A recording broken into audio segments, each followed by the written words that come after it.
বিজ্ঞান চেতনা, ভারতবর্ষের বিজ্ঞানের উন্নয়ন প্রগতি কত দূর গিয়েছে, রাষ্ট্র নিজে তার ব্যবস্থা নিয়ে গ্রহণ করেছে। এই যে ইসরো, এই যে ইসরো আমরা নাম শুনি।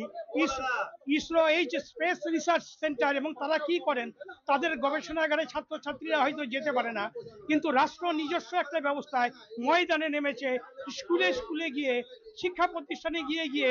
ইসরোর যে কি কর্তব্য, কি ভূমিকা, ভারতের প্রগতি, বিজ্ঞান প্রগতি যে কত দূর গিয়েছে, এবং ছাত্রছাত্রীদের বিজ্ঞান মনস্ক করে তুলবার জন্য এই যে ভূমিকা নিয়েছে, যা উল্লেখযোগ্য একটা ভূমিকা,